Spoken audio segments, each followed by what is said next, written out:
Hey guys, Aaron here, back with another video, and excuse me if I'm going to be a little bit quiet. I'm going to boost the audio in post-production. It's just it's evening time, my son's asleep, so we have got a big video to get through today. I didn't realise how long it had been since I had done a collection update video for you guys, and I've been sharing some photos of my collection on our Discord server and on like my Instagram and things like that. And someone pointed out that technically my last collection update video was in December 2018. So we're overdue, and we're going to do a speed run of a collection update. So I'm going to just, no particular order, some of these cards are going to be awesome, some of them are probably going to be a bit boring, but let's just get stuck in and get through this as quickly as I can. So I'm just going to start randomly here. Okay, so this card here that you're seeing here is a XFX 5770. Technically this card is kind of new, however, I wanted to point something out about this card. Single Crossfire finger. This is like the normal 5770. The very first versions actually came out with two. This was the more common later revisions. I used to own one of these. In fact, I think it is this one. No, it's the other one. Okay. No, it is this one. So this is actually my original card from when I bought this brand new years ago. I actually sold this to a friend and ended up buying it back off of him when I was putting my collection together, because this was a very early revision that has two Crossfire fingers, which means that this supports, I believe, up to 4-way Crossfire. I know 3-way definitely. I don't remember off the top of my head if it does support 4-way, which I believe it does. And I think technically you can actually crossfire the single ones with the dual. But I've had this card for a little while. I think I've shared it in another video. I managed to pick up a second one, so now I have two. Technically this card works, but the cooler was broken, so I had to pull it apart. So now I have two, and I'm potentially working on a third card.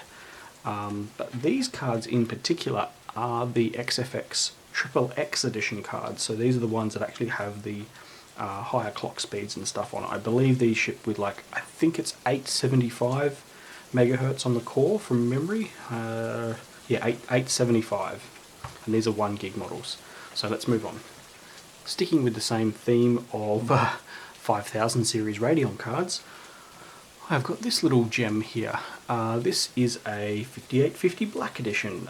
This was actually a good old friend of mine. I recently caught up with him, actually it was a couple of months ago now, but caught up with him, and he donated a couple of things over to me, and this was his old card. This is not one of the iFinity models, so it has the standard ports, but I remember he used this with iFinity in a triple screen setup, and I think that was the first time I'd ever seen like proper surround gaming ever done. I think he played, I don't remember the games that he showed off he was playing at the time, I can't remember, but that was so impressive, and he did it with this card. Pretty cool. Okay, so another card that I picked up recently is this little gem. This is a Sparkle Calibra,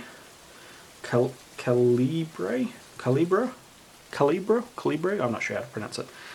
This is just a 8600 GT with this really cool black and very heavy copper heatsink.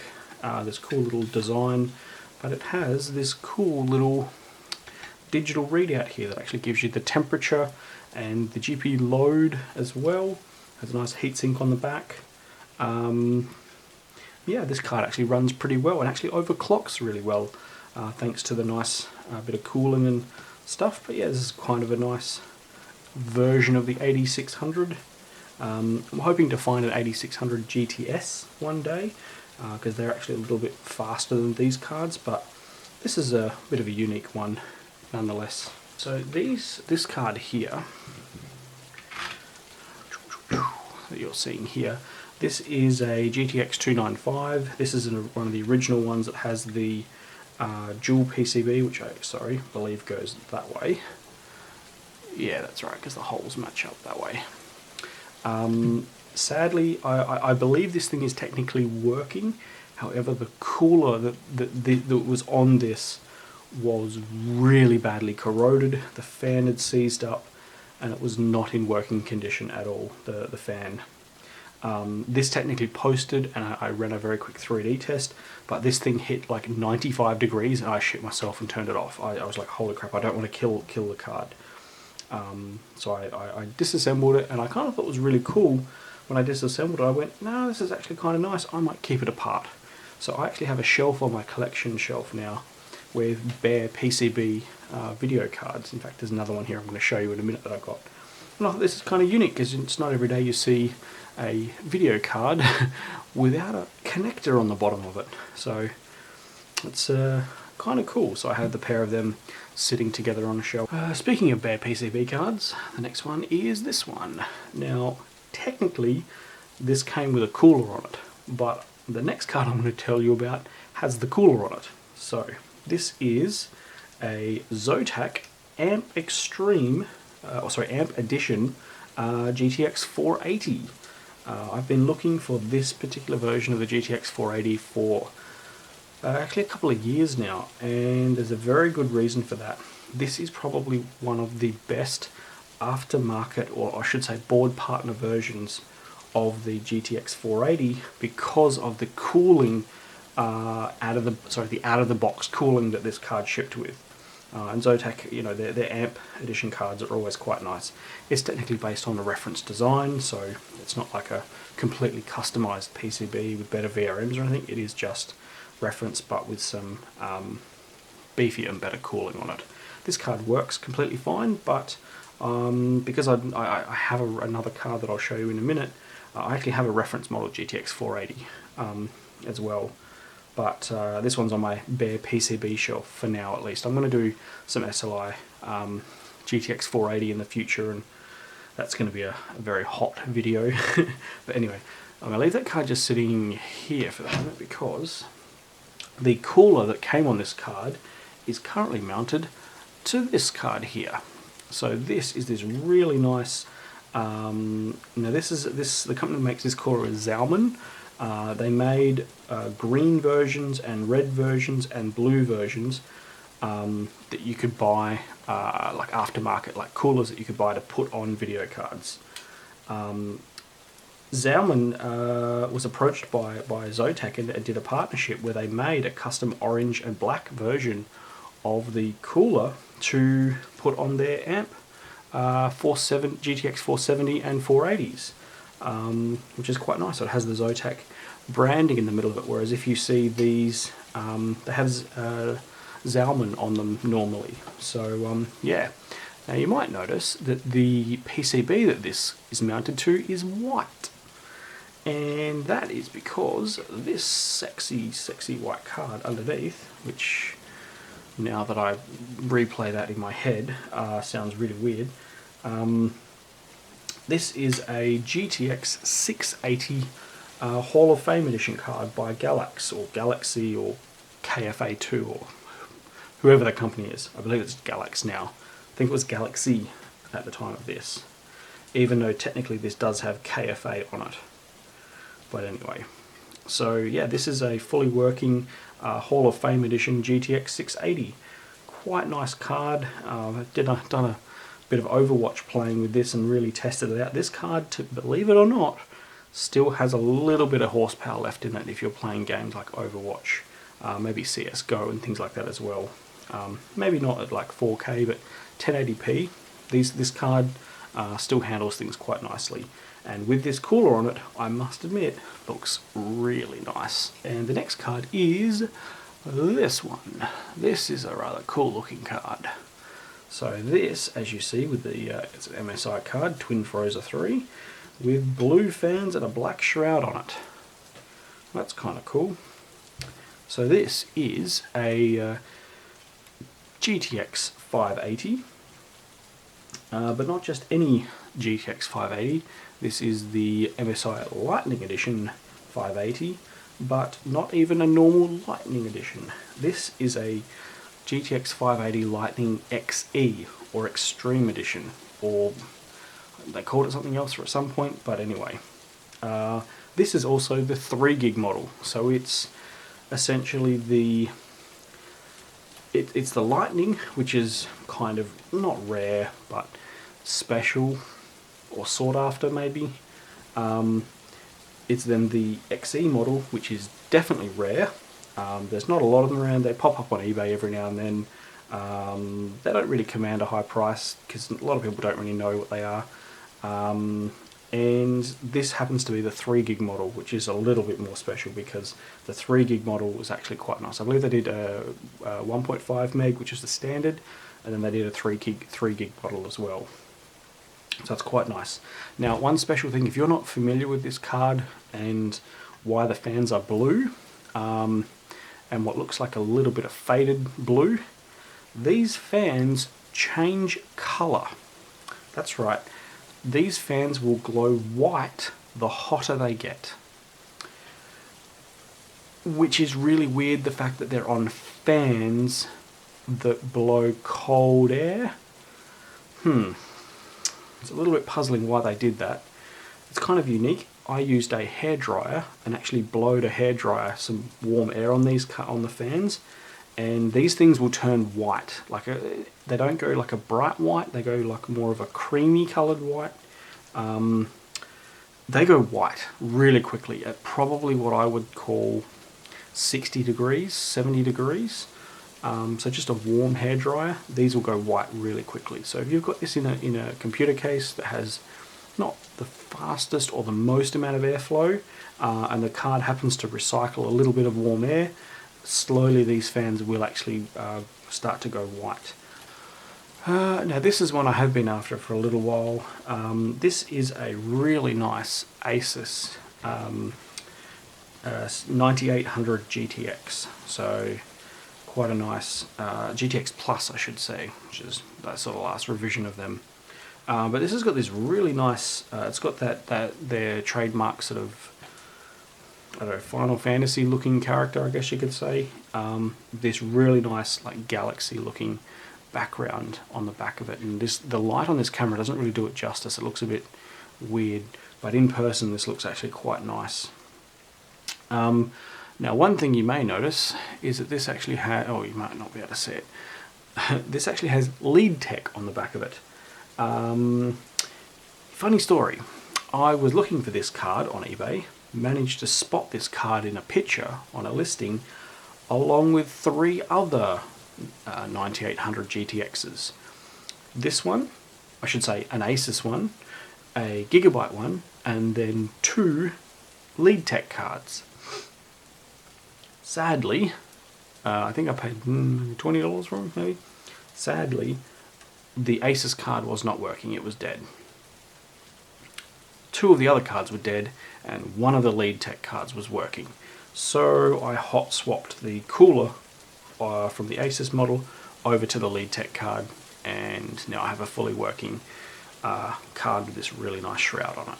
So kind of cheating, but hey, it works. So another card I picked up recently is this beauty. I actually can't remember if I've done a video or added this into a collection video or not yet. I don't think I have. I'm pretty sure I got this in 2019. But anyway, this is a X1950 XTX, just a standard model, not a Crossfire one. I already have a Crossfire card, one of the special, I'll grab it very quickly.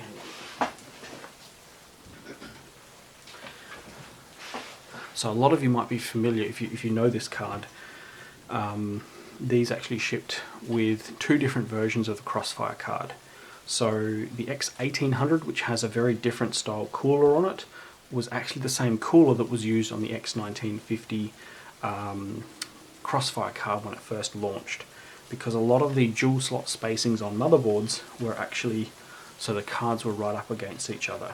And basically I wanted this card to with the Crossfire card that I already own. So this is the X1950 XTX Crossfire Edition card that I have.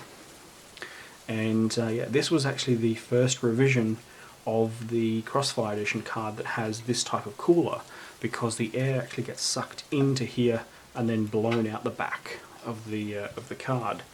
and that meant that you could actually have the secondary card right up against it in the case, and you didn't really have an airflow issue because the airflow went in here like that, whereas the airflow went in here and out there, it went in here and all the way out like that. Later, when dual slot, like Crossfire enabled motherboards started putting an extra space in between, we ended up with this version. This is a Crossfire edition card that has the red cooler on it, and I have its matching brother. This is the standard one, so this is a matched pair of X1950 XTXs. Unfortunately, I don't right at this moment have in my possession the loop cable that enables the Crossfire. However, one of them is currently in the mail from Nathan from Pixel Pipes on its way to me, and he also has a cable as well, and that's because while I'm keeping these two cards, these two are actually headed over to Nathan from Pixel Pipes once I can actually test the Crossfire functionality and make sure it's all working and everything okay.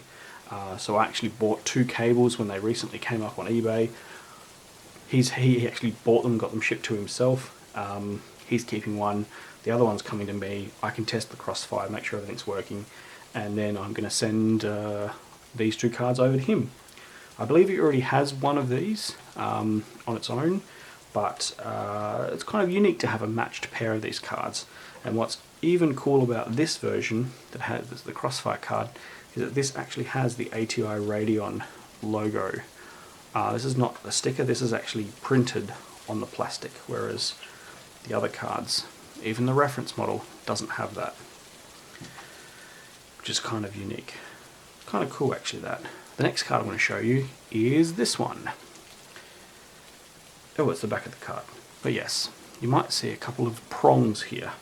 But this is a 2900, a Radeon HD 2900 XT 1 gig model, and it is got a water block on it. This was actually up on eBay for quite the longest amount of time, and I was watching it for, I want to say 3 or 4 months actually, and I didn't really want to pull the trigger on it until I actually had a cooler that I could put on here to test the functionality of the card.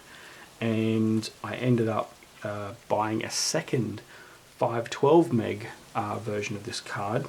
So I now have a Sapphire one and a reference model, and that enabled me to test this without pulling the Sapphire one apart.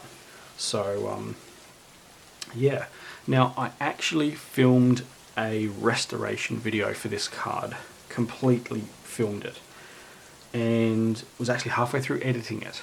I pulled the block apart, talked about some of the corrosion, so there's like some channels that go through, so it comes in here, goes through the fins, and then goes around and up there. But right in the center here is a closed off section of metal that's been dug out, so there's like a space, a void in the middle of the block here that water could get into but couldn't flow out of, so it would like slowly over time seep into this little area, but it didn't have like an immediate flow path to have that water go out anywhere. It would probably trickle out slowly, but it meant that there was a lot of sitting water inside of this void for a very long period of time, and it has corroded and eaten away the water block really badly. And here is the reference model GTX 480 that I mentioned a little bit earlier in the video. So this one is actually a NVIDIA reference model, but it's actually an OEM model. So it has no branding on here, had no sticker on the fan. This card is actually brand new. So this is a new old stock card from a OEM provider. So I don't know which one. There's no labels on it at all. There's like just the normal NVIDIA serial number details here, and then like the GTX 480 serial number. I might be able to match that serial number to something, I don't know, but yeah, this is a reference model, and it's in basically brand new condition. This thing's barely been used, so quite nice to have a 480 in such good condition. because these things were these things ran really hot, and I know a lot of them didn't last very long. So yeah. Anyway, next card. All right. Now I'm pretty confident I don't think I've shared this card with you guys yet. I have had it for a little bit, and I honestly can't remember when I bought it. I have to check my eBay listing, my eBay history to find out when I bought it. But that is this card here. It is a GTX 690. This is just a standard model. It's not anything special, not like an engineering sample or anything like that at all. But the one kind of unique feature about the GTX 690 that makes it a little bit of a collectible. Technically, this is the second last dual chip card that NVIDIA, let's say gaming orientated dual chip card that NVIDIA has produced. The Titan Z being the last. Also a very collectible card, also still insanely expensive. These things can be picked up for under $100, so that's pretty good. But this was the first generation of card to feature this Titan with the perspex window that the Titans of the 7000 series and later adorned from this design. I was having a speak with some of the guys in our Discord server, and I didn't know this previously, but these cards were designed with this really nice magnesium alloy metal on the metal here. Any newer cards like the Titans and all the reference models from the 7000 series, they didn't use this same alloy for the design of the shroud anymore. So this card, you'll notice, is got a real shine to it. It also has a really magnesium sound to it. Compare this to like the Titans and the 700 cards, I should say, that used a different. It still used metal, but it was a very different type of metal, and it doesn't have this shiny characteristics to it. Unfortunately, because of the type of metal that this is, it is prone to oxidation. I can't even say that word. Oxidation. So the surface of this does actually tarnish over time if you don't sort of keep it clean. Whereas the 700 series reference models don't have that same problem, because it's more of a coating as opposed to just a magnesium alloy like this does. It just looks so nice. The 690 does compared to the other cards. Okay, so now we come to the older cards, the older generation, and maybe the more interesting for you guys. First of all, we have got this cool little black card here. As you can see, this is a card by Elsa. Looks very similar to a GeForce 3, and that's because it is. This is the Elsa Galactic Elsa Gladiac 920. Nice GeForce 3. It's like a stealthy sort of theme with the black fan. Even has a black sticker on the back of it. This card, I must admit, and I have to be very thankful for one of our Discord members, Ash. I saw this card. I believe he actually linked it in chat in Discord in our marketplace, and I saw it and went, oh my god, I've been after an original GeForce 3, and this was just this really cool, unique version of a standard, an original GeForce 3, this nice black one. Haven't seen too many of these come up for sale. I'm going to switch gears and go to ATI. This is a Hercules 3D Prophet 9000 Pro, 128 meg. This is a Radeon 9000 Pro, 128 meg card. It's a nice blue Hercules fan on there. It's a little bit of a stuck fan, but I need to oil it. There's nice, really thin blue heat sinks. Quite a nice card, and runs quite nice. Tried this on my Windows 98 PC and my XP PC actually, and runs quite well actually. Well, this is kind of cool looking. So this is another blue card. It is a 3D Prophet card as well. I really like the Hercules cards that have the 3D Prophet theme and stuff on them. This is a 3D Prophet 2 Ti, meaning it is a GeForce 2 Ti. Just a 32 meg model, not the 64. Sorry, no, I lie. This is the 64 meg model, sorry, not the 32 meg. Yeah, the listing for this one, sorry, I had a mental blank then for a minute. The listing for this actually had it listed as a 32 meg card, but the seller wasn't able to test it because they didn't have an AGP motherboard. So they said they believe it's a 32 meg.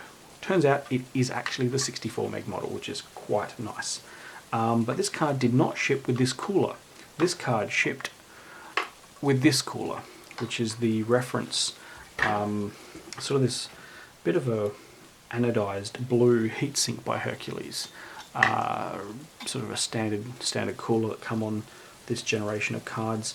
I originally had this Arctic cooling silencer cooler on my GeForce 256 here, but this card was in my Windows 98 PC, but I was wanting something with a little bit more horsepower, and I wanted to buy a GeForce 2 Ti because that was about the level of performance that I wanted for that system long term to play the games that I wanted to on that card. So amazingly, this Arctic cooler fits on this card. And do you want to know something really cool? This cooler actually shipped on an X800 GTO. Yep, this cooler is off an X800 GTO. I believe it was a G-Cube model. Quite interesting, but it happened to have and use, I think I've actually still got that card somewhere laying around. I think it's in my scrap bin. It actually had the mounting holes that matched early GeForce cards, which is awesome. So I'm so glad, because this cooler, the X800 card that I'm speaking about is a card that I owned originally back in the day.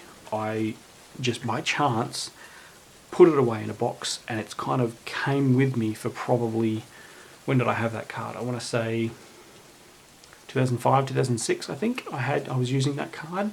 I ended up picking it up after my 6800 Ultra died, and I've just held on to that card, and I'm so happy that I did, just because of this cooler and the fact that this nice blue big chunky cooler that fits on this Hercules card really nicely and matches in with the blue. It's got the blue heat sinks from on the memory in there as well, and yeah, I can just run this on the low fan setting, and this thing runs so nice.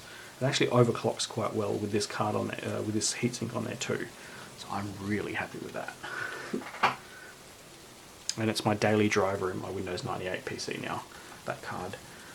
Ooh, geez, that was close. That card almost slid off the desk. Okay, I'm going to stick with an ATI card now, because there's two cards that I want to finish this video on, and this is not one of them. But this is a rather unique card. This is a Radeon, I believe it's the 7500 from memory. For some reason I've just gone mental blank. But yeah, it's a 64 meg AGP Radeon 7500. I believe this is a power color model, even though it doesn't explicitly say power color on it. The model number is the RV2LE-B3.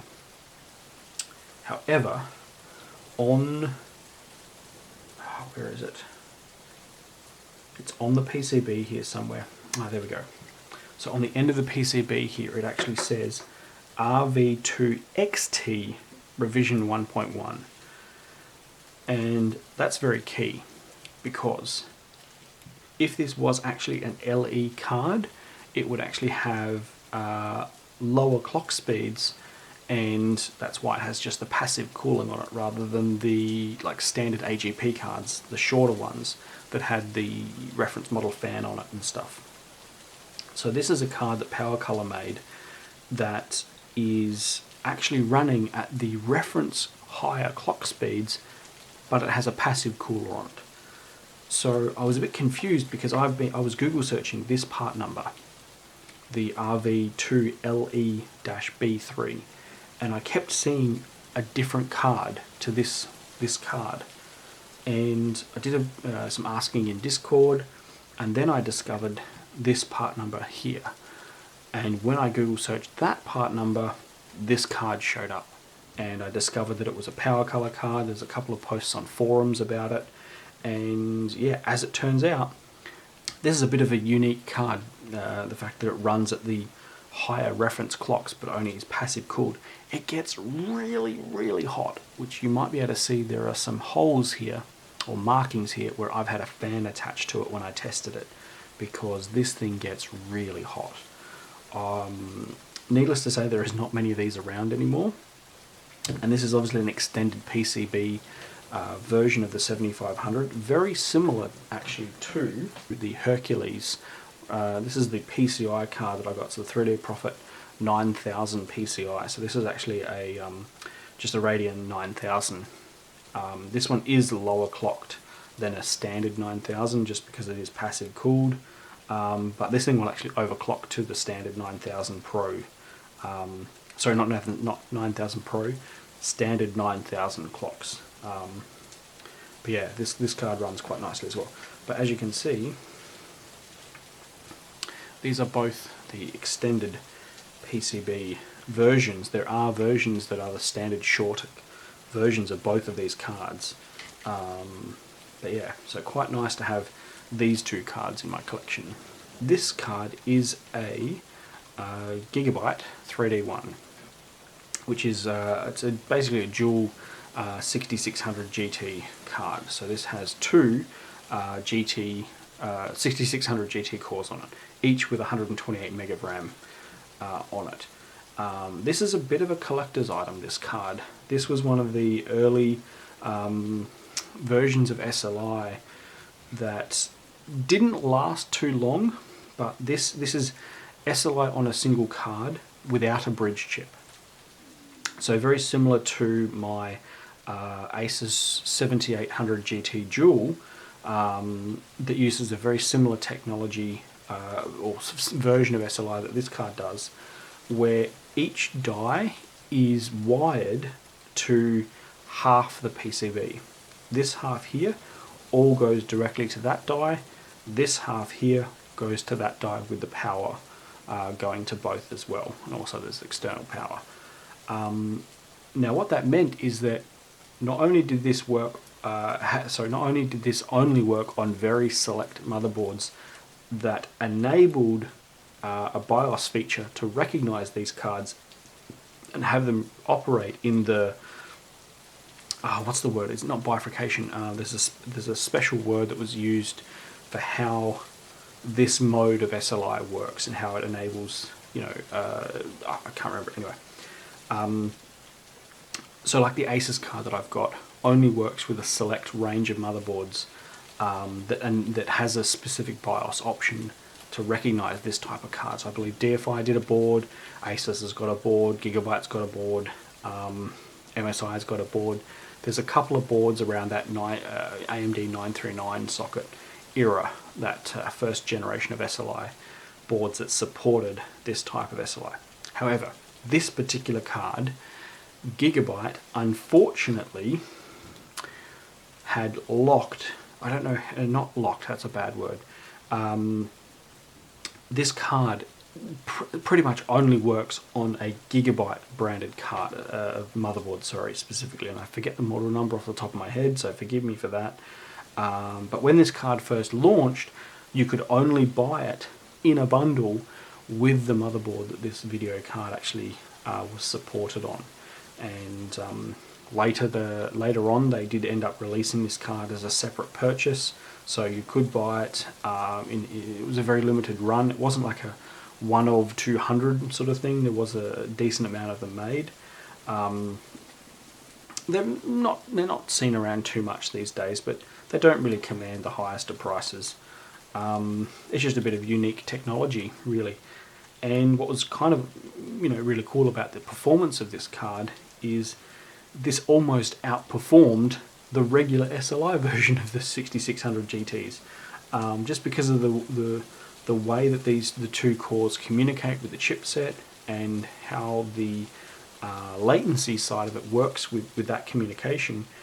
It almost works better in some scenarios, in some games, than the SLI if you had two, single chip 6600 GT. So if you go back and look at a lot of the reviews of this card, it was actually outperforming the SLI, the traditional SLI 2 card setup, which was really interesting because that was not the case when the Asus EN7800 GT Dual was launched. That thing was actually underclocked, so it didn't perform as well as two 7800 GTs in traditional SLI because it was clocked slower. So, whereas these, as far as I'm aware, these run at full 6600 GT speeds. Such a beautiful card too. This is in immaculate condition, except unfortunately for these two capacitors. These are a bit swollen, and it looks like they've actually been squashed back down. Someone's pushed on them with something to squash them back down, and I do believe there's a hole in each of them. Now, I happen to have two motherboards that support my Asus card that have a feature in their BIOS specifically for this type of video card. I have a DFI Enforce 4 SLI Expert card, and my Asus motherboard also has that feature as well. However, this card does not work on either of those motherboards. It shows up as a single core and it'll play games and things like that, but it'll run in single chip mode, not dual chip, not SLI. Basically, I did Google searching and cannot find any support for this card outside of the Gigabyte motherboard that specifically had the support for it. So that may not be the case. Then someone out there might be able to comment and say, yep, it's compatible with this motherboard, blah, blah, blah, with a particular BIOS version. Yeah, for some reason, I just cannot get it to work on my boards, even though they have a feature for this type of card. Anyway, when I did finally get around to buying my first computer with modern hardware at the time, was like late 2002. So a little bit late to the party compared to some other people, I guess, at that era. And did a upgrade on it. And the very first upgrade that I ever made to any PC, where I went out and specifically bought an item to upgrade my PC, was this. I bought this video card, and I had an XP 1800 on an Asus A7N 266VM, which was a really cool little micro ATX motherboard that had an onboard GeForce 2 MX GPU built into the chipset of the motherboard, not built into the CPU. So that was my first gaming PC. Was the Asus board with an integrated GeForce 2. So my first upgrade was to buy a dedicated video card, and this is what I purchased. This is an Asus, I'll read the model number out. It is an Asus V9280S2-TVD-128M. This is a GeForce 4 Ti 4800 SE. A specific version that has the extended PCB rather than the TI 4200 with 8 times converted. Technically, a 4800 SE is a TI 4200 with AGP 8x support and the clock speeds of a TI 4200. This card, however, is a little bit different. I believe it does still have the TI 4200 clocks, but it has the longer PCB that matches a TI 4600 and 4400. These really nice gold heat sinks, and it has the nice gold aluminium shim at the back, or heat spreader, I guess you could say, and this nice copper and gold looking heatsink. This card, however, overclocks really, really well because of the extra VRM design and the way that this thing was based on the bigger brother PCB. This thing has better voltage control, better things like that. So this card actually runs at TI 4600 clock speeds.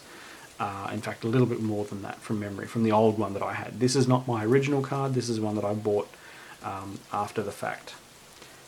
Now you might notice this card has a little bit of tissue stuffed between these two capacitors. This one here, the middle one, unfortunately has a little crack in the solder on the join just here, which means that it loses contact sometimes. I haven't fixed it up yet. I've got a soldering iron. I can fix it up. I just haven't got around to it yet. So I've got a tissue wedged in between these two capacitors because that actually separates it and holds it in contact so it works. But yeah, this was my first PC upgrade I ever did.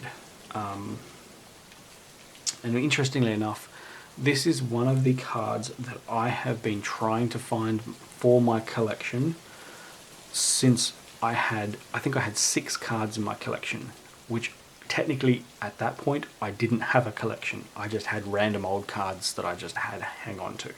I had my X1950 XTX that I talked about earlier, the one with the original cooler. I had my pair of Voodoo 2s. What else did I have? I had like a 9600 XT. I had a couple of other, random cards that I don't even think I've got most of those other ones now. But I had a couple of cards that I had. And when I first started to, what I would say, wanting to build a collection, I started to find like the 6800 Ultra, things like that. I wanted to go back and I originally wanted to go back and just buy the cards that I personally had owned. That's how this whole thing started with my collecting. I wanted to buy this card. I wanted to buy the 6600 GT I had, the 6800 Ultra, the X800 card that I had. I wanted to go back and buy those original cards and own those cards.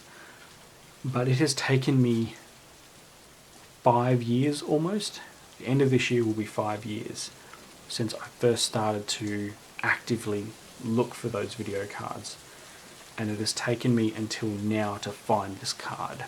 I've only ever seen it once before on eBay as a part of it was like a whole system that had this card in it, and the seller originally was going to part it out for me, and then at the last minute bailed on the idea and sold the whole system with the card included.